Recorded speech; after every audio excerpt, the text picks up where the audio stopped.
Good morning and happy Thursday. Hope you are all doing well. So today we're going to talk about allergy testing and autism. Is it worth it? So what I'm going to do is I'm going to share a little bit of my story, and then I'm going to give you some of the reasons why you would do allergy or food sensitivity testing, the differences between the two. And then I'm going to tell you where this whole thing might be difficult. And if you stay tuned to the end, I'm going to tell you how to get a special tool that can help you out with this. So you might know this. Hi and welcome. But my daughter is 19 years old and she's autistic. And when she was 5 years old, we were having some difficulty having her sleep. And so it turned out that she had she was reacting to the protein that is in dairy products and cow milk. And we removed all the cow milk products, cheese and cheese-like products and milk and everything out of her diet. And within a couple of weeks, like less than 2 weeks, her sleep issues were resolved. So she does have a food intolerance to dairy, specifically to caseins, the milk protein in dairy. And we learned that food can cause behaviors. So I actually, after that, we started taking out more foods. But I know that some people, they automatically go to allergy testing or food sensitivity testing. So I wanted to share a little bit about those two items and the differences and what kind of tests, the pros and cons of tests, and what you can do instead to ensure that you are taking the right foods out of your child's diet, that you're taking out the right foods out of your child's diet in order to promote healthy behaviors and reduce negative behaviors like not sleeping through the night, which she did not do from birth until age 5. So many autistic children experience inflammatory issues in their gut and other gut challenges, and allergy testing is one approach that you can take to find what the problem is. You can also do food sensitivity testing. So according to Dr. Kenneth Bach, who is the author of Healing the New Childhood Epidemics, one of the best books that I read when Zoe was still very little, and that really helped me understand what's going on with autism. It also explains 3 other conditions as well: allergies and ADHD and asthma, and how the roots are all related. And immune dysregulation plays a large role in autism. But not all immune responses are allergies. So an allergy is an autoimmune response.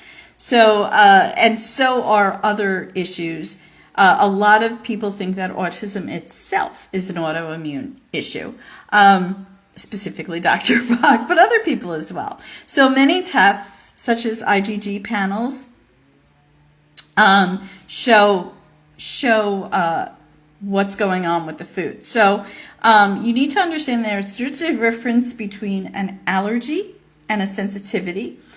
So an allergy is, it's usually IgG test, an IgE test tests for an allergy. So an allergy is going to have a physical reaction that happens immediately. It could be extremely detrimental. So anaphylactic shock can happen if an allergy is violated. You've probably heard of people dying or becoming hospitalized from a peanut allergy or an allergy to shellfish. Their throat closes, and a lot of times parents whose kids have these allergies, they need to carry around an EpiPen to help prevent a disaster from happening. So it's very different from a food sensitivity. Food sensitivities are tested with an IgE test. An IgE test measures a person's exposure to the allergen, the food the chemical in the food that's bothering them. So those are the difference between the two tests. I have heard that a lot of tests are not reliable. Tests you do at home, for example, you might have a practitioner that tells you to do a sensitivity test, an IgG test, with a hair sample, and these have a lot of false negatives and false positives. But also the testing is only as good as the company doing the testing, whether it's an allergy test or not. My daughter actually did allergy testing. That's how we know she's allergic to dust mites. The problem is the allergy testing was pure torture. They did skin pricks. They basically like scrape your skin. It was pure torture for her. So if you think your child has a deadly allergy, and that might be worth it if your child immediately reacts to a food, then you really need to know whether they have an allergy to keep them safe. But if your child, with a food sensitivity, usually the action, with a food sensitivity, the action is not immediate. It comes later. It could come a day later. And that would be something like a physical response like eczema. Eczema is a common food sensitivity response, not just for people on the autism spectrum. I actually get a lot of I get a lot of eczema just from different things that I react to. So a lot of people can have it. Those are food sensitivity. So it's really hard to get a reliable test on that because you're measuring exposure. And there's a lot of controversy over whether exposure actually means you are sensitive to that food or not. So is there a solution for this? Well, the most reliable, I would say, is observation and a guided elimination diet. The most reliable is observation and an elimination diet. So if your child is suffering from these more delayed reactions instead of the immediate, because with an allergy, you know right away. And I will also share that my older daughter has a food sensitivity to dairy that will keep her up over time. But my older daughter, my daughter with Down syndrome, Amelia, she has an allergy to dairy. So if she has dairy, if she's gone out and had chocolate milk, for example, I will know it because she will come home and her cheeks will have pink circles on it. So for her, it's an allergic reaction. It's more like a sinus allergic reaction. She gets a stuffy nose. So she had stuffy nose. She had red circles on her face in all her baby pictures, and that was her allergy to milk that we had no idea. So we try not to give her milk. She might, if she has milk, she will just have the red. She doesn't get stomach upset or anything like that. She'll just have a sinus allergy for a little bit. And as soon as we eliminated milk for her, she was 7 at the time. Her lifelong allergies immediately cleared up. So it was crazy. But to do a food elimination diet, it's really not very difficult. It's really good to do these kinds of diets working with a functional or holistic practitioner. You can do them on your own. Taking a food out of your child's diet that is causing them irritation, triggering a food sensitivity, is people are going to say, oh, it's so harmful, you took milk out of your diet. Like, don't be ridiculous. There's calcium and vitamin D in other foods as well. So you are totally in charge. Do not be like, my baby has to have milk or else. Like, your child has to have what is good for their body. Everybody is individually different. And if you give your child milk and they have a food sensitivity, you are just triggering their autoimmune system, and you're doing more damage than good over time. So one good way to do it is a food elimination diet. But what you can do on the quick, you can do it you really should be doing those over a couple of weeks. Dairy takes 2 to 3 weeks to get out of the system. Glutens take about 3 to 6 months. So soy is pretty instant coming out of the diet. But the problem with soy is that soy is in everything, right? So you have to really be careful and cautious. But what you can do is you can do a really quick track of like 3 days on a particular food.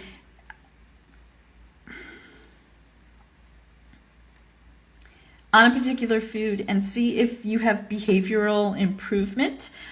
So if you would like, I have created a 3-day food tracker for you. If you want a copy of that, please drop a hashtag tracker below and I will send you a copy of that. But you really need to kind of elimination diets. Everybody gets really freaked out by them. But for autism, the things you want to eliminate are dairy first, because that's only a couple of weeks. Gluten is going to take you time. A lot of times people, a functional practitioner will advise you to use a particular kind of supplement to really get all the glutens out of their system. And soy is a big one, but soy's in everything, so that's a little more complicated. That might be down the road. You want to do the easy things. The really big thing also for kids on the spectrum is sugar. They might have a gut imbalance with the bacteria in their gut. Usually that's a big problem. Parasites is a problem. Candida is a problem. All these things are fed by sugar. So we really want to get the sugar out of our kids' diets. And that can mean a lot of things. So also drop me a comment or a question if you have, if you want more in-depth information on like doing a cleanse, or if you want more information on what are great resources to help you get through the diet. I did it in 2011. I did the dairy-free diet. There were very few dairy-free products. It meant I had to cook a lot. There was hardly any options on things like dairy-free cheese or anything like that back then. So it's a little bit easier nowadays.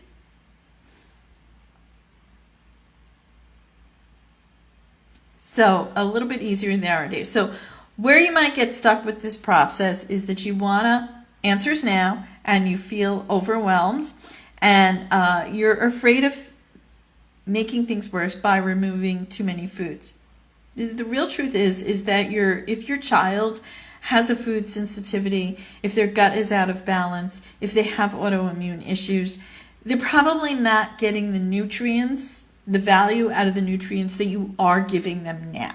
So you have to take out the bad before you put in the good, because they might not be getting any nutritional value out of the healthy foods you are giving them until they clear up the issues in their guts. So what you can do is you can use the simple 3-day meal behavior tracker that I can provide you with. And you want to always start small. You want to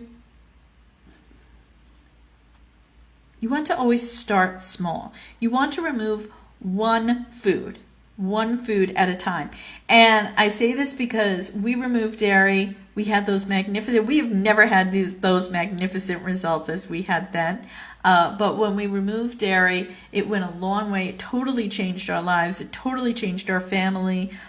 We were all able to de-stress and get relaxation. We were all able to start sleeping through the night again.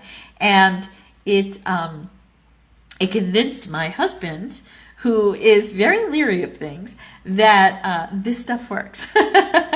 So start small, and then you also want to have support when you do this. Join a support group. Work with a practitioner. They're called MAPS doctors, MAPS. If you can find a local MAPS doctor, I was thrilled when we moved down here that there is a local MAPS doctor right in the town next to us. I didn't think there would be anything like that here, so that's very exciting. So just go start tracking meals and behaviors instead of guessing, instead of doing all the guesswork. So use my tracker, and then the good thing about the tracker is you don't have to do it for 3 days. You could do it for 2 weeks. You could just keep printing that one page in the middle. There's directions and follow-up, and in the middle is the actual 3-day tracker that lists all the times you can get your meals. So write down your meals and medications and vitamins and supplements and what they're drinking and all that stuff. So you can do that. You can have a good groundswell. Even if you do go to a MAPS doctor, you can go with informed and go, this is what I've been feeding her the last 3 days. And this is what I noticed. So, for example, I thought my older daughter didn't have any problems with soy. And I was like, you know what, I'm going to put soy sauce back in. And I made a Chinese food meal with soy sauce. And so she has Down syndrome, so she's just very naturally sweet-tempered person. And I tell you, for 3 days, she was so angry and so aggressive, it was like she was walking on the ceiling. And I immediately knew it was the soy because she had had more soy in that meal than she had in a very long time. So what's great about the tracker is it's a great way to give you tools to observe what's going on with your child and get a little bit disciplined about where the food issue is and what's challenging your child. So that's it. That's a little recap. Remember, there's a difference between food. So just to recap, allergy testing and autism, it could be worth it if your child has an allergy that puts their life at threat. That is an immediate inflammation response. But if your child has a food sensitivity, it might be a little difficult to get accurate testing, especially if you're doing at-home testing. You might get false negatives or false positives. That's the IgG test is less reliable than the IgE test. But you can always do an elimination diet to nail down what really is happening. So please remember, if you would like my 3-day food tracker or any amount of days, just keep printing it and you could track the food for as long as you like. You could track an elimination diet with it as well. Just put #tracker down below. If you have any questions, please do ask me any questions you have. And I thank you for watching. Have a great day, and I hope this helps. Bye.